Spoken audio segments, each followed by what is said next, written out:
the weight division, which is not your weight division, but it's close, the lightweight slash whatever junior welter, there's a lot of great fighters, right? We all know that. And most of them haven't fought each other yet, which leaves this kind of cool conversation available. But who do you think of those guys is the cream of the crop? You know, Haney, Tank, T.O., you know what I'm talking about. Okay, so if you're talking, it depends on what you're talking. Because let's say if you're talking resume, then that's another conversation. Okay, who If would you're win? talking, Here's the question. If they round robin all fought each other a tournament, and who would win the tournament? ooh, win the tournament, I think the person with the bet that's honestly that has the best bet to win the tournament is Shakur Stevenson. I feel like Shakur has the A best lot bet of to win the people are tournament. saying that. A lot of people are saying Yeah. Because like, bro, his patience is like nothing I've ever seen in a game. Like I've worked with Shakur Stevenson, and you sparred him? yeah, plenty times, and he honestly is the type of guy that challenges my IQ, and we both challenge each other's IQ, and I understand why he's such a problem in the game. Like, you know, his patience is like no other, but also he's still busy. Like he's still hitting you with a jab, he's still hitting your gloves and doing little feints here, moving left, moving right. He's keeping your mind busy and can kind of mentally exhaust you while he's not throwing a punch. Wow. And that is an art in its own. Well, And then can you speak to that for a second? When you say mentally exhaust you without throwing a punch, what do you mean? His movements? What's he do? yeah, his movements sometimes, because like if you like to mentally exhaust someone, like it takes a lot of like different things, like little feints here and there, a little, you know, moving left and right, being a moving target basically, or being a person that has that's a threat, that's an oncoming threat still. He's a bit of both of that, because let's say if I'm just a guy that's standing right in front of you, I don't got to think that much to be able to hit you. I'm like, all right, he's standing right there. I can just let some Right. punches go without thinking about it. Now, if you know, have to make a couple steps and you're moving to your right or your left and you're being very unpredictable, I have to think outside the box, and I got to do that for all 12 rounds, because at the same time I'm not hitting you, and you know, like, because you're keeping your distance, you know, so well, and all of that stuff, it mentally exhausts you, and people start to get a little lazy, they start to get bored, and Shakur will play that against you. That's an art in its own. So it's patience. Yeah, that patience is something special. And What's again, while he's being patient, he's being active with the lead hand. He's okay? moving you. You know, if you notice, he's mushing you to the side. He's mushing you to the left and right. He's using his jab hand to like measure you. All of that stuff is keeping you busy. What's his power like? Because you know that's one of the only knocks on him is that he doesn't hit that hard. I mean, you tell me. Listen, man, this dude. Listen, if he didn't have no power, people would be walking straight to him. Like, come on, he has respectable power, and this is me telling you guys this. He has respectable power to it. It's like, all right, whoa, I can't. Let me not just walk right into nothing, because I could get dropped by something. You know, like he just went up a weight class and he dropped Yoshino about 2-3 times, I believe. Like, he's showing the dominance, he's showing growth in his power, and people just think that he can't fight his way out of a paper bag. But bro, like, he's showing like, listen, I can chop these dudes. I'm making these guys respect me, and it's not just about my boxing ability. Like I said, with Paulie Malignaggi, he's a guy that didn't have much power. He had good boxing ability, Right. but guys were kind of starting to walk through his punches, like Miguel Cotto, like Sean Porter, like Adrian Broner. You know what I'm saying? Like, people were walking through his shots. You're not going to be doing that with Shakur, because he has enough leverage to make you respect him. Okay. Who else have you worked? What other have you worked with? Any of the top 5 or whatever you want to call them? I haven't worked with Devin Haney since we were little kids. Okay. You know, if you want to throw Keyshawn Davis in the mix, because he's starting to make himself make a name for himself. I sparred with him plenty of times. I like my favorite sparring partners, I always say, is Keyshawn and Shakur, because they test my IQ the most. Really? Yeah. Like, Keyshawn is similar to Shakur, but he's more offensive. Like, he's more on the offensive end, and he wants to like beat you down and break you down. Because he got some slack the last, not for me, but I'm just saying, his last fight, Keyshawn, that he kind of was being too timid and. No, man, like, you know, like he has, like, you know, if you notice, Like after the fight, he said he had stomach issues, and Oh, that same issue has took him a while out from like 2 fights already in his career. Like he had to postpone 2 of his fights because of that same issue. So the fact that he's fighting through it and knocking that guy down and still putting on a great performance in terms of like his defense and being aware and everything inside the ring, I felt like he did a great job. So people was okay. just kind of being on him. If they didn't hear that part, they didn't hear it. So, but no, he's fighting through a stomach issue, and I feel like people is just they want to see more from him because they expect more because of what he brings to the table. But Keyshawn is a great fighter. Um, I, So you work with Keyshawn, I, Haney. I worked for Tank. I worked with Tank back in like 2017. I was still amateur. Oh, That was good work. That was my first time actually feeling his power, and he is an effective guy. Like I honestly feel like his boxing ability. I don't think it's slept on anymore. The way how he uses yeah. he's a movement, but now people starting to realize like, oh, he can box too. Like da da da. Like yes, bro, this guy is not just a power dude that's just going. Yeah. Um, yeah. So yeah, out of those bunch of guys, those are the guys that I've worked with, and yeah, those are the guys that I've worked with. I haven't worked with any of the other top names. Okay. Okay. I mean that's great, man. I can't wait. Can't wait to see, what happens in the future when you move up. It's gonna be exciting. There's so Oh many, yeah, for so sure. many great fighters right now. Like so many, so exciting because you know what I mean. Yeah, Um, yeah, um. So I was gonna say, where do we're gonna wrap it up soon, but where do you see? Okay, not where. How much longer? How many more fights do you see Jared Anderson? I know you're cool with him. yeah. Till you think he's ready to challenge for a title. Before I answer that question, I want to throw in another name in the 140-pound Okay. division. You can't forget Richardson Hitchens. Richardson Right. Hitchens is slept on. You look at the dude's resume, bro. He done fought some Mm. guys. He done fought some good. He done fought some good guys. He's been testing himself with PBC, and now that he's with the Zone, they're keeping him active. He did a great.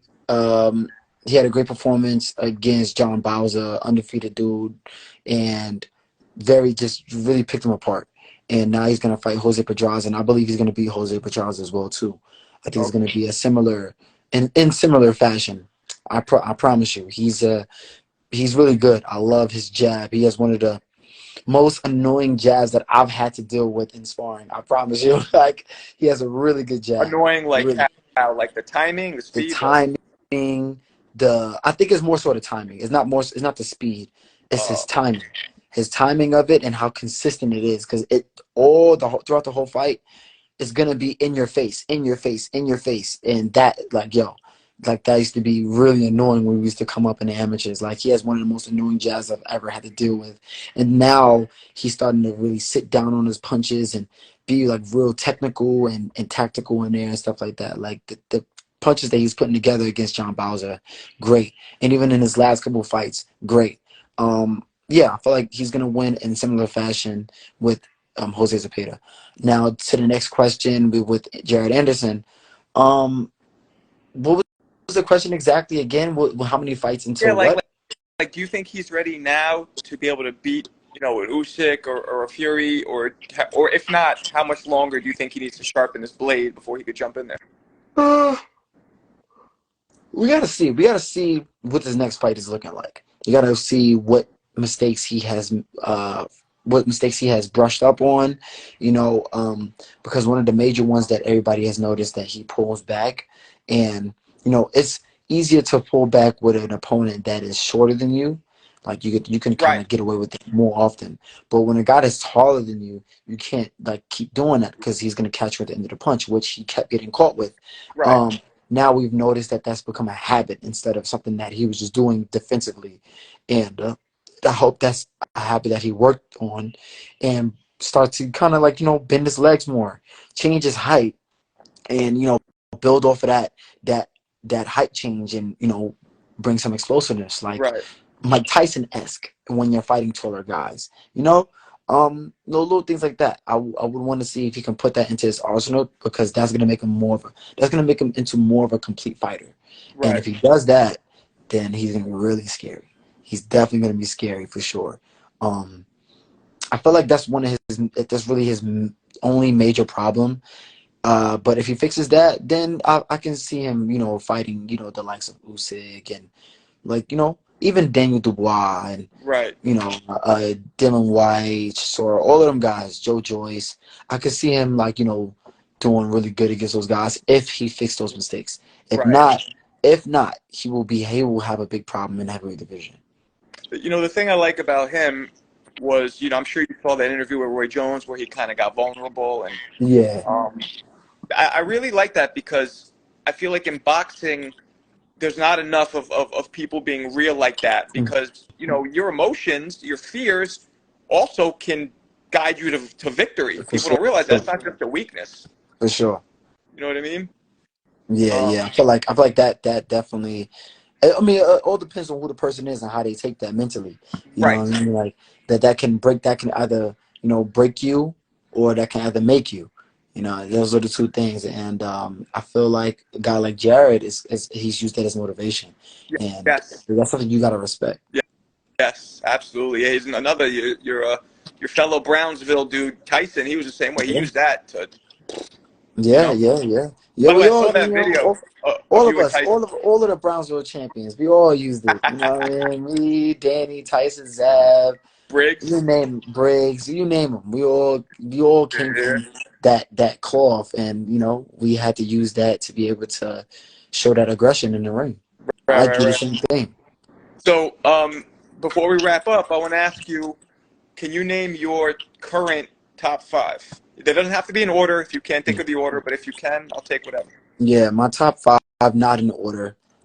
Terrence for sure. Okay.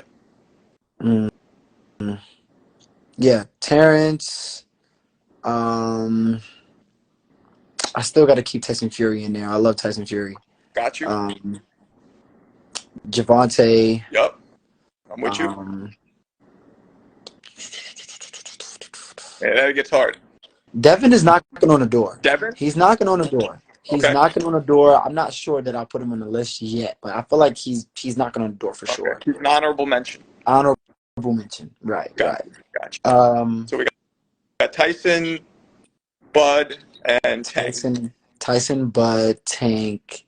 If I'm missing somebody, you let me know. I like Naya Inoue. Yeah. I like what he's done against Stephen Fulton. And man, Tough, right? I mean, tough. Usyk, arguable because he was undisputed at cruiser, and but he's arguable. But again, I feel like he's an honorable mention. What about Benavidez? Honorable mention for me. It's a stylistic thing for me. Like I like guys that use more strategy in their game. Like me watching him and Caleb Plant, I feel like Caleb Plant could have definitely made the fight easier for himself if he chose to not waste too much energy on the front end.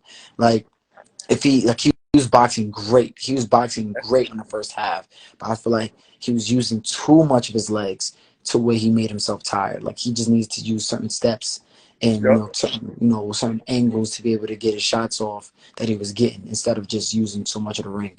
But Benavidez, got him winded and then did what he had to do and got and finished the job.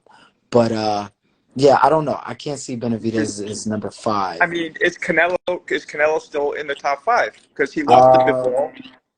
Listen, man, I think Canelo should be still in conversation in the top 5 because anything in that 175 division, I feel like that's just extra for Canelo. That's nothing that should really be counted because he is well out of his weight division. Well out. He beat Kovalev, and that's what made people almost forget that he's going out of his division. And made it like, no. He beat Kovalev. He did his thing against Rocky Fielding. He did his thing against what's his name? Is it Callum Smith? Or was his brother? I can't remember his name. Callum Smith? Is it Callum Smith? I think so. He fought both brothers, but It's Callum Smith, Right. and he fought the big. I don't know what the. I can't remember what's the name of the bigger brother is, but he beat both brothers. Like he shows his power is effective. Like again, like we was talking about, he shows like when he's hitting your arms, like it's affecting your arms. Yeah. Even when he fought Bivol, he's had a great run in 175 division. So anything in that division, Is I that feel like yeah. it's whatever. It's just extra for Canelo. Don't really, Yeah. because he's still a beast at 168, undisputed 168. So why don't you put Shakur over Tank if you believe that Shakur is kind of the best fighter out of all those guys? Because of his resume, is now he hasn't been tested on that level yet. Like we've seen Tank against guys that can test him. Like Yeah. when Tank went up, he fought Mario Barrios. Mario Barrios was undefeated. Yeah. Coming up and doing his thing. I mean, And me as a boxer, I never felt that Ryan Garcia was tested. No. So I can't really give him that fight. It was just a really big profile fight. Right. But he did his thing against Leo Santa Cruz. Leo Santa Cruz, I felt like it was a tough test for him. Barrios, it was a good test. I feel like who else? Oh, Isaac Pitbull Cruz was good.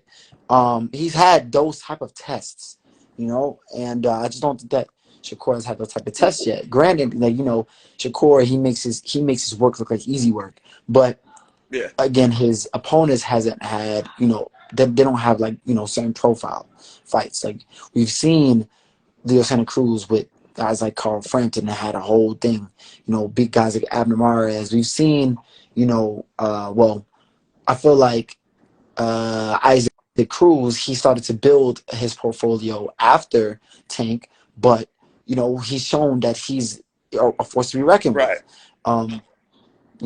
It's just the resume thing, honestly. Okay. Because Shakur, he's great. He's great. I just don't have him up there only because of his resume. I'm with you. Well, what about the guy who's 100% knockout ratio, Beterbiev? Beterbiev. But he, because you're big on resumes, and so am I. Who did he really fight? Yeah, that's another thing. But he's a biggie. It's the thing is that the problem with him and Shakur is that they're boogeymen. Nobody wants to fight them. So that's the tough part. Same thing with Boots. Nobody wants to fight them. Right. And it's tough. It's tough for those guys, man. It's like your skills would be a blessing and a curse when it comes to that. And I just hope that they can get their just due when their time comes.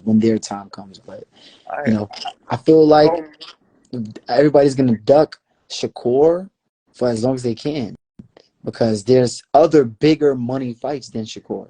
There's Devin and Teo, I feel like would be bigger money fighting. I feel like Devin and Tank and Loma is going to be bigger fights than Shakur right now in terms of money wise. So I feel like they're going to just continue to duck him for as long as they can.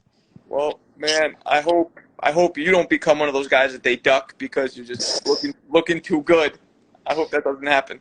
Man, listen, I'm gonna bring the money to it too, so it's gonna be an interesting fighting me. Yeah, it's definitely gonna be. It's definitely gonna be interesting fighting me. You're a smart dude, great fighter. And look, man, I appreciate you talking to me. And let's talk again after you get that victory. For sure. Let's do it again. You already know you're my guy. I'll hop on the IG live anytime with you and do an interview with you. Man. And I appreciate you for having me. Of course, I appreciate you joining, man. All right. Yes. If you guys, everybody that's watching, you guys can tune into my next fight, August 26th, next Saturday on ESPN Plus. And you locals out in Tulsa, Oklahoma, it'll be at the Hard Rock Casino. Y'all guys tune in. Y'all can see a crowd-pleasing performance. This is why you're going to be demanding all that money soon. You know your shit. That's right. Thank you, man. All right. Peace out.